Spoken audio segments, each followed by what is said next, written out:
Counselor Accents Podcast. Two school counselors who love their jobs. Oh, and they happen to have Southern accents too.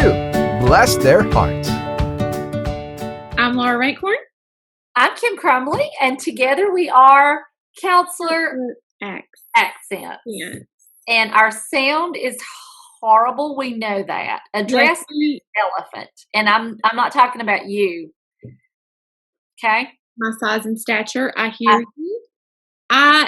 I think my aha moment on the sound, I knew it wasn't great, but I had an episode I was really excited about my husband hearing.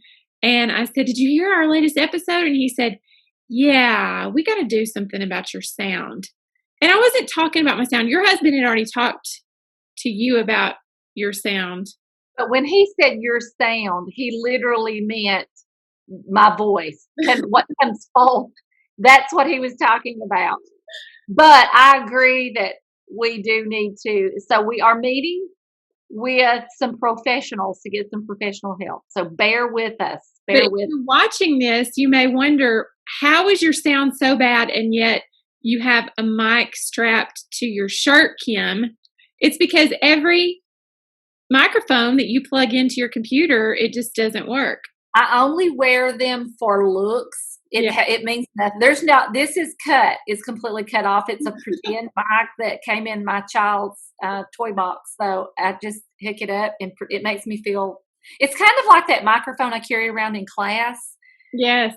I love them. You know I love a microphone. So we're going to get this stuff worked out. So, yeah, that's coming. Okay. Next elephant in the room. Let's just go ahead and talk about my bangs. Let's get that out of the way. Oh, okay. Yes. Do you remember my unfortunate water buffalo look when I went parted down the middle? And now I understand because I'm living proof of water buffalo. It does not work for everyone, but I love the way you did try. I did try, and it could be because I'm in my lounge clothes right now, but maybe with the whole outfit, maybe it would have looked better. You go. You think that's great. You go with that thought. It's more Backstreet Boys circa 1999. And I don't know that anything from that period is not back in style. So Backstreet Boys, there we go. That's true. We apologize to them right now if you're listening. I'm sure they're listening and saying, "That's how our hair looked." Actually, I like it. I actually do like it. But you see, I've gone back to I have the extreme side part. My mother said, if you don't have anything nice to say, don't say anything at all. So I'm not even going to comment on your hair right now. Oh, and see, that's what makes you precious. All right. That sounds like such a mean girl thing to say right there. I can hear my great mean girl group, and I shouldn't call it my mean girl group. Professionally, it's my relational aggression group, but that is really heated up for me. How about for you? You know, that's on my list of things to talk about, just to issue an apology to our listeners, because if you were waiting, we try to get these episodes out on Mondays, but if you were waiting for an episode last Monday, it never came, because you're right. Things have heated up between the relational aggression. I don't know what happens in the spring, but we've got a blog post about it too, that in the spring, girl drama just intensifies. Well, let me say this too, for I know everybody has been in different situations this year.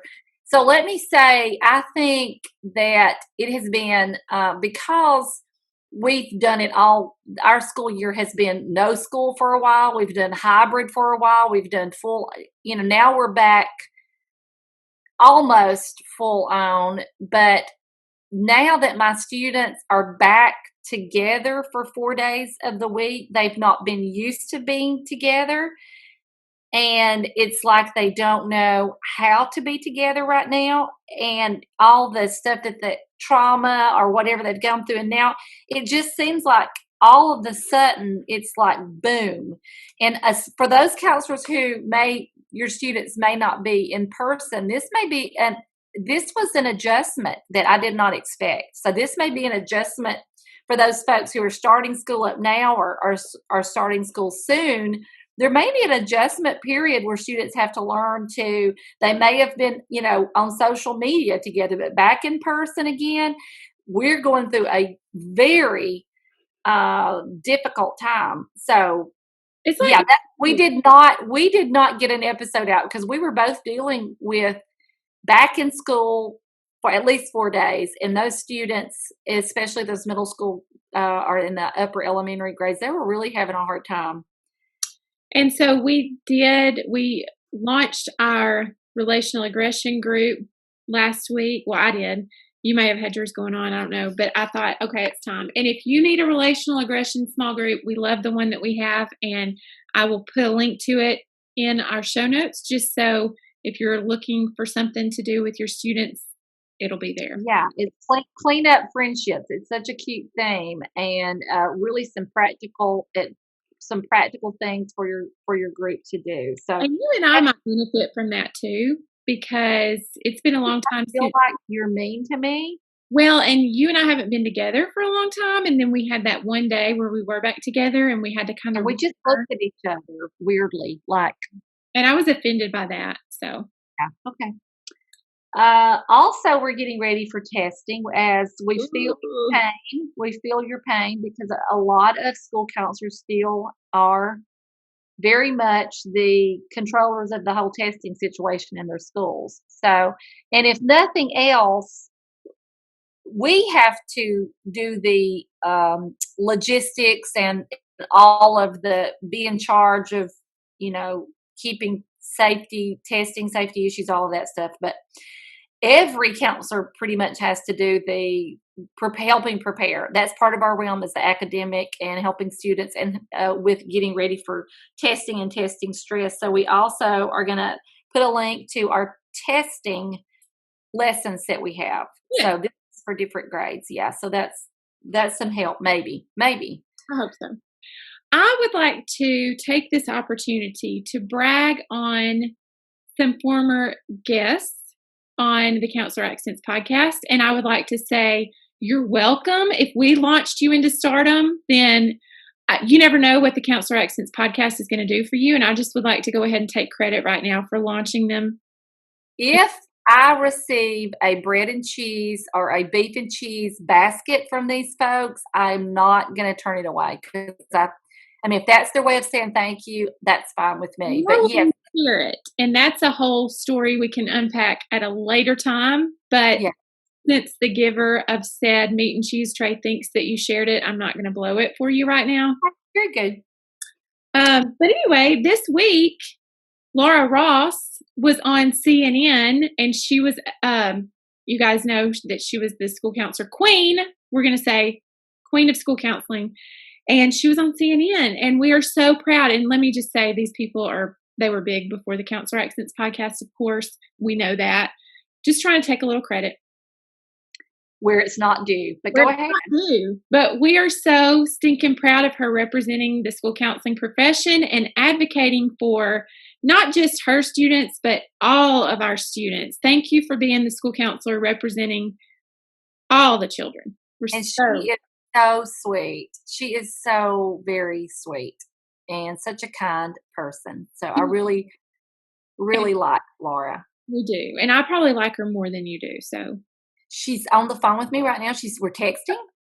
So take that, And then what about Sandy? I am so stinking proud of Sandy Austin. So she pitched her bionic. If you guys have not listened to the episode with Sandy Austin, it was one from, I guess, last April.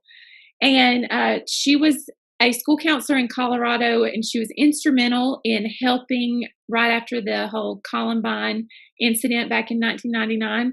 And so she was a guest on our podcast, and she has a wonderful program called Bionic. And she pitched that club to a group of people from Shark Tank were on there. And so it was a virtual pitch, and she won the People's Choice Award. And I said, how could she not have won the People's Choice Award? Because absolutely. Just Yeah. listen to that podcast and you will instantly fall in love with Sandy Austin. And so that was some funding for that too. So Yes. that's awesome. That is really awesome. Love these people, love the work that they do, and so proud that we've gotten to know them through this podcast. Yes. And again, I'd just like to take a little bit of credit for launching them into stardom. I hear you, and you need to stop. It's over. Well, why don't you tell us who we're talking to today? Yet another person we're launching into stardom, right? Another person we are launching into stardom, because I feel like without our help, she would never have been the school school principal of the year without our aid. Right. Even though we found her after that. Karensa Wing is the school counselor. Listen to us. We're so stuck on school counseling. She was the principal of the year.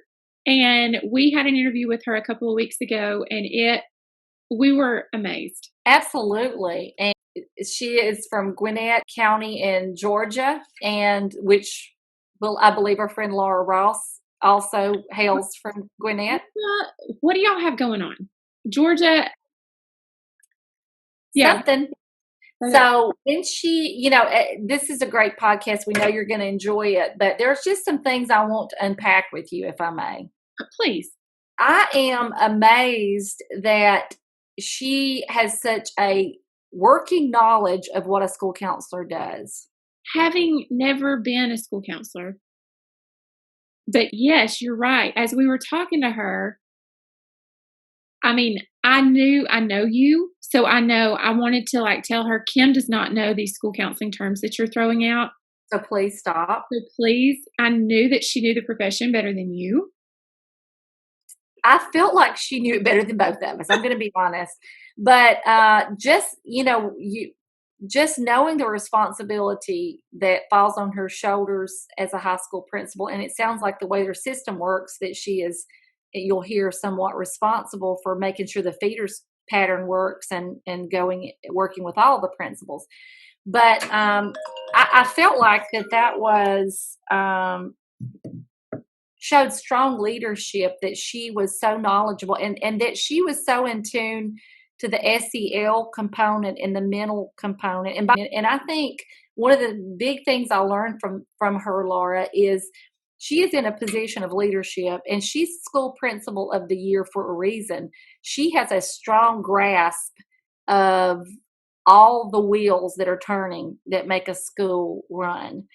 And I think as leaders, I think it inspired me and encouraged me to really have some knowledge of what everyone is doing in the school. We talked about it, and we said it's like a car that is running down the road. It takes a lot of parts to make that car run, and you know what your part does, but it's important to know what the other person's job is, so that, especially as a school counselor, as a leader, and as a principal, to understand what everyone's role is, and to appreciate that, and to acknowledge it, and to help in ways that we can, but you've got to understand it first. So I think that was my big takeaway. And we invited her on because the idea was we wanted to have a principal on to talk about the relationship between the school counselor and the principal. And maybe yours is ideal, maybe it's not, but how can a school counselor work with the principal? How can you improve that relationship? Or, how can you serve the principal better? Things like that. But this episode turned into so much more, as she did share her knowledge of SEL, and just hearing her ideas. And while we were talking to her, she got a call. Like, we're talking about SEL, we're talking about school counseling, we're talking about injustices that have been done and things like that. And all of a sudden she gets a call, and she's got to head down to the football field because the turf man is there to roll out the turf. And you just get kind of this glimpse at all the different things. And as school counselors, we do the same thing, where we've got a lot of irons in different fires. And so it was just so, I don't know, eye-opening, I guess, to see all the different things. that she And I want to say, when we have talked to some leaders in education, we've talked, I mean, the very best of the very best. And one thing that remains true for all of these great leaders is their sense of humility. yeah, I think just that I've been just so impressed with that servant attitude that they yeah, have, and just the humility that they have, and that, again, we're learning so much about what a great leader can be and do. And again, we always encourage counselors to think of ourselves as leaders, and so we're learning a lot from some of the best. So you're yeah, so good right. podcast. I don't want to give anything else away. You're gonna, it's a great podcast. So Listen and enjoy. Okay, I'm Laura Rankhorn. and I'm Kim Crumbly, and together we are Counselor Accents. Kim, we have the principal of the universe with us today. We've arrived. I mean, this is big time. So I feel like we've met our goal. We can go home now. Okay, this is it. This will be our last podcast. Is that On what you're her saying? tailcoats, on her all her acclimates. Please don't say acclimates. I have acclimates. We have credenza with us today. We have Karensa Wing, the principal of the year, the national principal of the year, but we will heretofore refer to you as principal of the universe. Welcome to the Counselor Accents podcast. And if you want to leave right now, we don't blame you. No, ladies, I appreciate you inviting me today. It's my pleasure, and I'm always excited to talk about counseling and how we help support our students. Gosh, I love you already. That is awesome. Thank you so much for saying that. Tell us a little bit about where you are and who you are. Let's start off with just getting to know our nation's principal of the year. I am Karensa Wing, and I am a 31-year veteran at high school. And that's kind of where I've landed, and I love working with teenagers. It's never a dull moment. Every day's different. And I work at Collins Hill High School in Suwanee, Georgia, which is Gwinnett County, just north of Atlanta. I have worked at this particular school for 22 years. I helped open it. I left for a little while, opened another high school as a principal, and then returned here as principal. So I helped open this school as a teacher, worked here as an assistant principal, and then came back as principal. So most of my life's work has been here at Collins Hill. Wow. Wow, that is really, that's a unique story. And I'm sure it feels like home. It does. I can honestly say I'm very connected with the community here, and we've grown over the years. At one point, we were the largest high school in Georgia with 4,200 students. Currently, we're a little smaller. We're at about 2,800. So it's a large school, but it does feel like home, and we try to make sure that each one of our kids is known and they don't feel like just one of 3,000. That's really hard to wrap my head around it. And we were talking about, now you were talking about Gwinnett County having 180,000. Is that the county that you're in? Yes. That just is a hard number for me to think about being as one system. That is just, and I know there's other school systems listening they're like, yeah. So just to kind of give you an idea of how we structure things, we have about 20 high schools, and we have something called a cluster system. So I have 4 elementaries, 1 middle school that all feed directly into my high school. And I am responsible for those 8,000 students and meeting with my elementary and middle school principals each month. And we really try to have a cohesive program K-12. So what I'm hearing, and correct me if I'm wrong, the way you have it set up, you're the principal. You're the principal, and I imagine you have assistant principals who help you. Yes.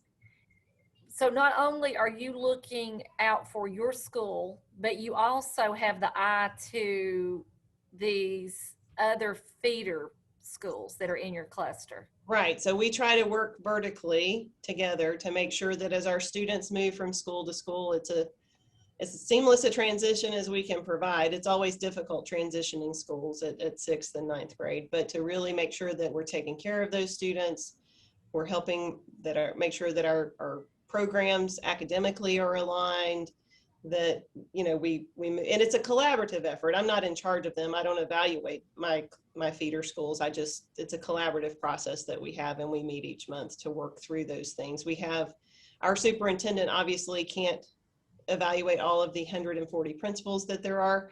So there's assistant superintendents for elementary, middle, and high school level that help with those aspects.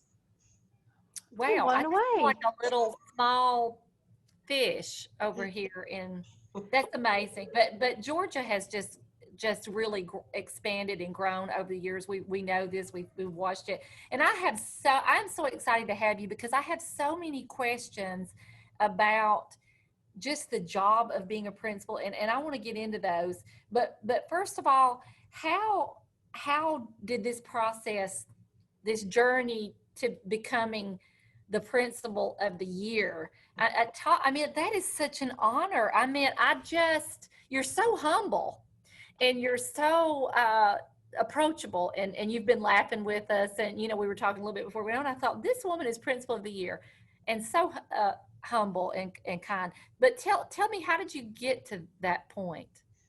I'm very active in our state association for secondary school principals, and I've been on the board of directors for it for probably 10 years, and now I'm on the executive board. But part of that, we have a process each year where our association, Georgia Association of Secondary School Principals, and y'all have one in Alabama, I know the guys that are in it, but that we have a contest each year, just like the counselors do, to recognize someone in the profession that's doing good work.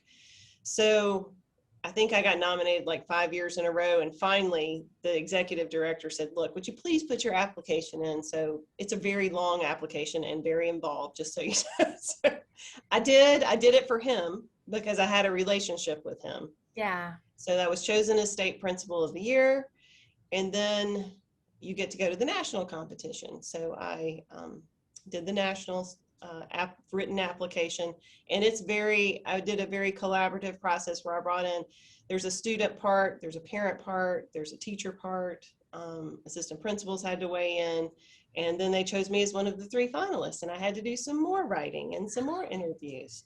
And then they chose, I would just say it's a huge honor for my school and my students, because really the honor is for the work that they've been doing. Wow. And I'm hearing great leadership when you say those things. And I hope principals are listening, because I hear what you're saying. It's a team effort, and it took everybody to get here. That's an amazing story. And I bet that was a little bit nerve-wracking, was it not? Where did this interview process take place at? Some of it was actually, we did a phone conference like in July, and I had to bring parents and students and people in when they were, on vacation time. And then I got to travel to Washington, D.C. They brought all the state principals across the nation together. We had a great professional development learning session for 3 days. And before that started, they interviewed the top 3 finalists to make a determination. And then they surprised me at school later in October. We had the conference in September, and then my lovely AA, my administrative assistant, got to put together a big surprise party, which was quite the event. I can imagine. I'm just grinning ear to ear thinking about this. I don't know. I think we're hungry for good news stories, and this is such a good news story. And all this is happening while the pandemic is. I was 2020 principal of the year. Okay, so everything was done before. Well, I was named. Yeah, I was named in October of 2019.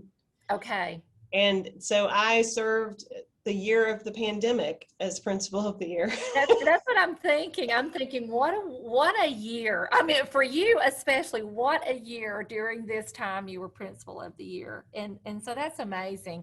So I know you have some things that you'll probably want to talk about that you're doing and involved in, but as a principal, what do you think you've seen the most change? How do you think, I know my thoughts about how I've seen that role change because I've been in education for a long time. How do you think it's changed from when you started to now? I think the principal's role has really changed more from a management position to more of an instructional leadership position, where we're truly trying to help grow teachers and grow students and really do that through our academic programming. And so that's where I see it as changed. I'm having to do a lot. I think they've always kind of done the vision, mission, goal setting type things and a lot of management and human resources, because I have 250 staff members. And so that is part of my job is human resources and talent management. So, my personal mission is just to help grow individuals, whether they be, my assistant principals, my teachers, my students, to really help them find, their personal passion and grow in that area. And so I kind of see myself as I was a basketball and track coach when I was teaching. And so I'm still a coach. I'm just more of a professional development life coach kind of person. I love that. I love that so much. Laura has fallen off of the grid. I'm going to imagine if she has remained silent, I want you to know it is because she has fallen off of the grid. No, I don't know where she is. I thought she might have texted me, but she has fallen off the grid. I don't know where she has gone to, but I have you and I'm not letting you go. So she may jump back on here in just a little bit.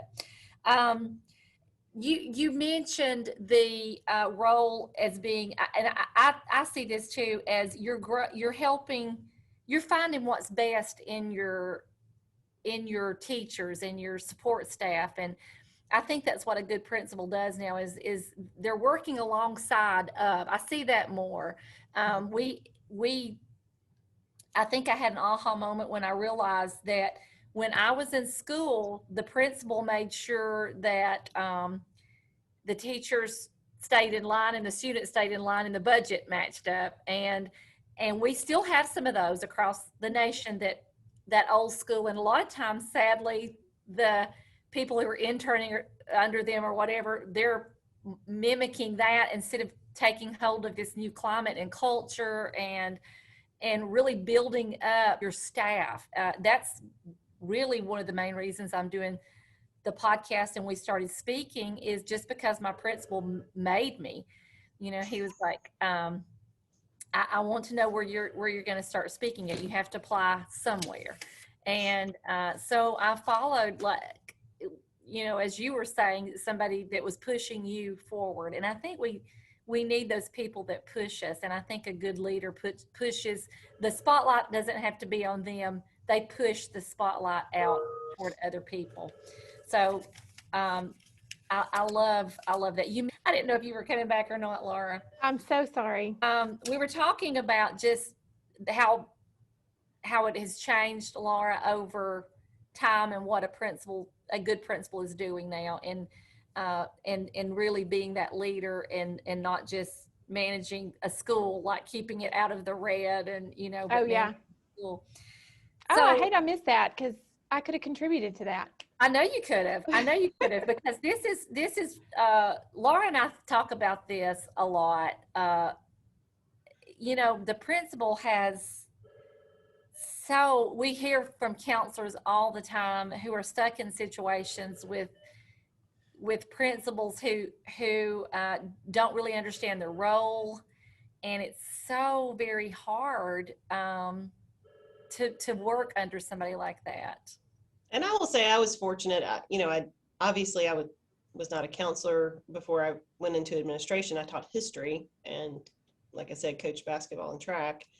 but I did, as an assistant principal, spend some time working with the counseling department. And I think that was a good part of my training as a principal, to really kind of dig in and understand what they do, and the ASCA model, and all the things that they, put in place to go through RAMP, and how they measure what they do. And I'll say that probably the biggest area of growth for me as a principal in the last few years has been the social emotional learning aspects, which we've always known about, but we haven't really named it and quantified it, and tried to always incorporate it into our, lesson planning and those types of things. So I've really enjoyed that aspect of it. I still haven't gotten enough training in trauma-informed practices. I mean, there's lots of things that I still want to learn about, but I'm thankful that I have those experts in the building that do have that training, because I know I can lean on them to help continue to develop our teachers and help, be there for our students that are truly in need. I can't tell you how much it warms my heart to hear you Please say the cockles of my heart. Please say it warms the cockles of my heart. I've never in my life heard that. I will not say that. Have you heard that, Karensa? Yes. You have, haven't you? Yeah. Laura, you've got to start, I don't know, read a book. Do something. Go ahead. Okay. It warms the cockles of your heart. What? That you are saying the terms that we say. You're using these like to prioritize social emotional learning, and to say the trauma informed school. I'm like, my goodness, where have you been all of our lives? But I just am amazed that you are making these things a priority in your school. And it's like we gave you a roadmap of what we wanted to talk about, because I did want to talk to you about social emotional learning and just see how it has unfolded at your school since you've been there for 22 years. Talk to us about the progression of the need for social emotional learning. Well, I would say that we probably started and didn't really call it social emotional learning, but we started a teacher advisory program back in like 2005, because we are so large, and we realized that the counselors have caseloads of about 500, and there was no way for them to be able to help truly advise students and build those close relationships with them. I mean, they have their kids that come to them and see them, but we really wanted to make our school feel smaller, and to provide an adult in the building that a student could connect with that was not giving them a grade in a particular subject area. So we really do have a teacher advisory program where they have a group of students. They meet with them daily for 25 minutes. We have lessons we deliver. Now we use that 25 minutes for a lot of different things. They may be helping kids with credit recovery. We may be doing tutoring and mentoring and all sorts of things. That's all part of it. Yeah. But, that has continued since I helped set up that program in 2005 with the counseling department. And we have continued that work, which has been great. And we're, continuing, and we've shifted some of the conversations, I would say. I didn't really know what CASEL was probably until, a year and a half ago. I attended a conference that I was invited to because I won the National Principal of the Year award. So, that I got to sit at the table with some of the folks that run CASEL.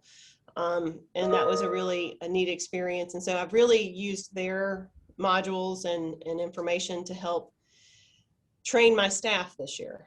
So we did a little bit of training right before we went out. I think it was January 2020 before we went out for COVID, and looked at, just ACEs and what is trauma-informed practices and those types of things. And we just did a brief overview.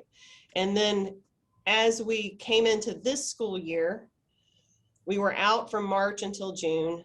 We had kids fall off the map like everybody else did, and we're trying to find them and trying to figure out, are they, still enrolled? Are they still here? Have they moved? What's going on with kids? And we realized as we started school, because we were starting in a blended model where we have kids in person and kids online. Overwhelmed with that number, but that is a huge job. I mean, That's a lot. And for you to be so knowledgeable about our wheelhouse, Yes. in addition to, She said ASCA national model. She said Which- ramp. then she turns right around and she has to worry about turf because that's what a principal has to do. Yeah. And she's All so right, calm. sorry. I mean, What you were we saw me- talking about? Because I can pick back up. You are right in the middle of June. You guys are out. So, Yeah.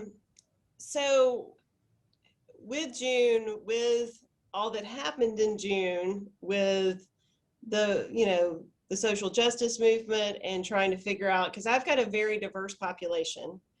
I have 26 different home languages that are spoken. Whoa. We are 31% African American, 30% Latinx, 19% white, 9% or 11% Asian, and then some multiracial. So we've got a very diverse population. And in the mix of that, that was something that I felt like we needed to address as well. So the training that I've developed kind of combined social emotional learning and the wheel that Castle uses in that construct with culturally relevant teaching practices, because they blend really well together. And so that's the training we've been doing every month. So we've worked through our self-assessment and really done some implicit bias training with that. There's some great implicit bias training from Ohio State University that's for educators that we work through those online modules with, and have been weaving in both of those things as we've gone through the school year, because I felt like it was really important for us to have these open discussions and conversations. And it's been great. And it's but it's also been a lot of thinking about and planning, and how do you really mold that for your faculty so that there's people that are hungry for it, and there's people that are like, I've had enough. So, in the midst of them being told, yes, you've got 10 students in your classroom and 20 students online, and you're teaching them concurrently, and all the technology that goes with that. So that's been our year. You've got to be a cheerleader and keep it going and keep everybody moving forward. And in the middle of a pandemic and the riots and then on top of just, if anything else could happen, it's happened. And so keeping that all together, it couldn't have been an easy year. We were talking about this will be a year being principal of the year and the pandemic principal of the year. It's a lot. I've done a lot of podcasts, and I've done a lot of virtual webinars. Oh yeah. I bet I haven't traveled so much. I bet so. I bet so. So what's next for you? I mean, where are we thinking? Books? Are we thinking, or have you done that? Where are you thinking? What's next? Just continue to keep it rolling. Those are all great questions, and those are things I'm still figuring out. I love my job. I love doing what I do every day. And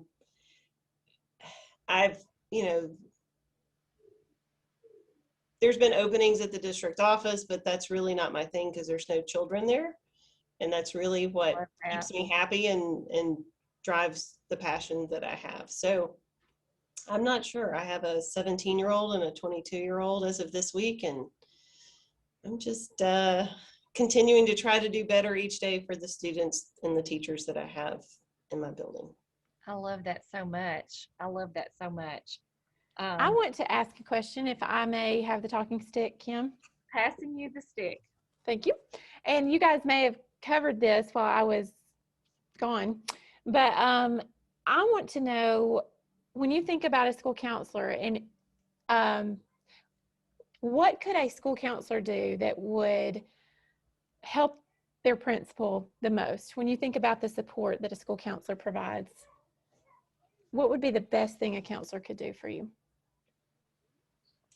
Well, the best thing they do day in and day out is, and this is one of those stat things, is that they help keep our kids on track for graduation.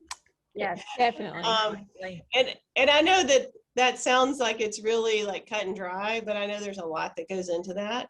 Right. And what I can say is, what may go into that is helping a student work through some emotional issue or some family issue at home or whatever, and help and try to keep them focused and in school. And I think that's what is important to me, is helping kids finish high school and not only finish, but have something to show for it other than their diploma. Because I'm very passionate about making sure that kids don't just have a piece of paper, that they have work experience, that they have college credits, that they have something that they can leave with that's going to help them with life. So That's so good. That is so good, because, that's what we try to tell our students, is that grades are important, but they're not everything. And I love how you're kind of putting it in a bundle to let them leave with, like you said, more than a piece of paper, more than a 4.0, more than a whatever. You're giving them life experience, and that's so valuable. So we try to find opportunities in our building for kids if they want to have some type of work experience. The great thing about working with my cluster schools is if a kid does a pathway, we have an education teacher pathway, they can go have experiences where they're helping at the elementary school or the middle school, or in a special education classroom here in our building. So we try to create those experiences for kids so that they have those opportunities as they kind of work through. We have a great STEM program, and so part of their senior year, they're supposed to do an internship for a certain number of hours for their program. So, we have STEM specials at elementary school. So sometimes they will go over and help work with them, or we'll bring our kids across the street and they'll get to come into our makerspace and actually make something, and the high school kids help them. So just really trying to build those connections, because I think, and we have a peer leader program where they're helping support kids with reading or math at the elementary and middle schools as well for some of their service hours. We really have a service focus. And my thought is that, I know that teachers aren't good at promoting the teaching profession right now, but we desperately need teachers. And some of our kids may not realize that that's one of their talents unless they have an opportunity to try it. I don't know. I just, how do you keep all these balls in the air? I mean, I have a lot of good people that help me. Yeah. Remember the 250 employees? She's got good, and that's a good leader. A good leader Yes. can bring out the best out of other people. But even so, that's a lot of balls in the air just to know who's doing what. The people who are they're helping you and supporting you. That's a lot. But it sounds like your heart is in the right place, and that's moving these kids forward. And I want to visit this school, don't you, Laura? That's what I was thinking. I thought maybe it was just me, but I'm like, Kim, let's drive over. May I say this? And Kim, you're going to laugh at me, but I'm just going to tell you, I used to work for a yearbook company, and I attended a yearbook workshop at your school. Oh, really? Yes. I was not your yearbook rep. I was in Alabama, but I would drive over and attend that workshop. So I've been to your school. I've walked the halls of your school, and it's a beautiful school. Thank you. So when we show up and we're like, Karensa, Come and she's on. going to go, well, to me, she's going to say, get back in your class. What are you, in the 12th grade? And to me, she'll say, you must be security. Because you're big and tall. I really am waiting on that book, though. I just feel like you've got so much, and I know you're humble, but let me ask you this, and we won't keep you long. I know that you're running a school, and she's got to get down to the football field and help with the turf. lay the turf. I mean, I love that though, because we're talking to the principal of the year, and they're calling about turf. I mean, just all the she still gets to deal with you every day. Yes. So what was it, do you think? And I know you're very humble and so sweet, but what do you think it was that set you apart from everyone else, that set you apart, that made you principal of the year, do you think? I think whenever an organization is taking an opportunity to recognize somebody in their group and profession, that they want to make sure that the practices that they have and what they do align with their beliefs and vision and mission. So NASSP had just come out with a book called Building Ranks, and it really focuses on both the climate and culture side of school and the academic side of school. And I believe that my school is very representative of what America is going to look like by 2030, and that we are doing good work. We've not closed the achievement gap by any means when you look at ethnicity. But when you look at things like my AP scores and our students that are in a low socioeconomic group almost perform exactly the same as our kids that are not. And I think that says a lot about the work that we're doing day in and day out with our kids, and that our gifted and AP programs are very representative of our student population, as is my STEM program, because we've been very intentional about making sure that we remove barriers for students and try to give every student an opportunity to go where they want to go. And so that's why I think we probably were recognized. That's so good. I love her. I do too. I love her. I do too. And that's what a great leader does. And she's looking at the whole team and what they've done. We cannot, say enough, as goes the leader, so goes the school. We feel a lot of times that's such an important job, and it's been a very difficult year for all principals, and we have felt for them and felt for you guys so much during this past year. But gosh, we just appreciate good leaders. You read this book? No. No, talk to me. Here's one for you that's good. Okay. Elena Aguilar, Onward, Cultivating Emotional Resilience in Educators. And it takes you on a month-by-month journey of the school year. It's pretty cool. You have no idea how we love stuff like that. Like, we read all the time. That I'm excited. I'm ordering this one today, Kim. I ordered it right now. I already ordered it. Oh, they're here. They're delivering it right now. Amazon is here. Come in. So thank you so much. And we are going to read this book. Is there anything? It's been helpful. Oh, yeah. I mean, things that inspire you. I am just reading, and Karensa, I know you won't, Laura, and please take it the way I wanted you to take it and hear my heart. But there was a book written in 1936 called How to Win Friends and Influence People. I have read that. Thank you. Please do not talk, Laura, and don't make up stories. So I found this book in my home. I collect books. I love books. And so I have a huge library. Laura's been in my home. I have walls of books. And I found this book and I started reading it. And that very first chapter is about finding the best in other people. And I brought that for my principal, and I said, I want you to know I can't say it, but Dale Carnegie says it for me, that a good leader brings out the best. And let me just say, this is what I tell him. He brings, in education, a lot of times we deal with other educators who we can't do anything about them. They're here to stay.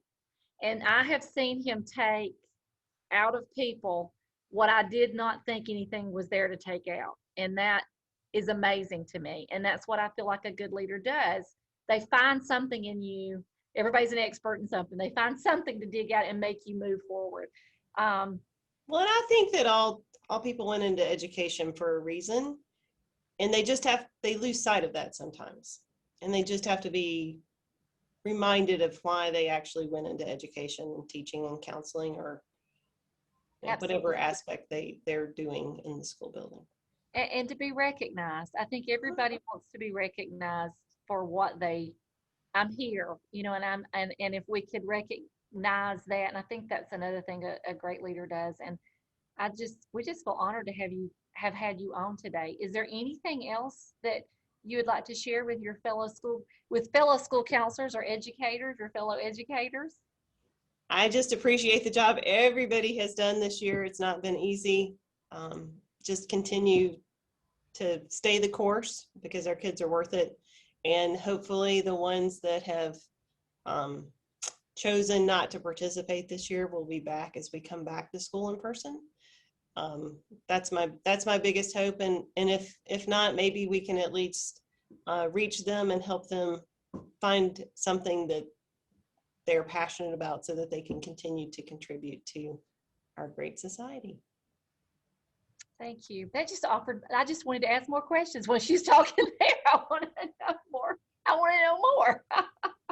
I know, this has been so great. Thank you so much for joining us.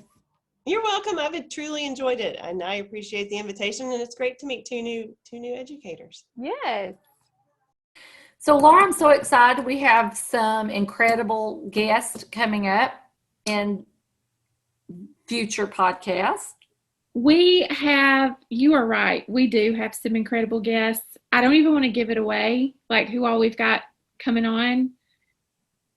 But can I say heavy hitters? I would say they're heavy hitters. You can. I'm excited.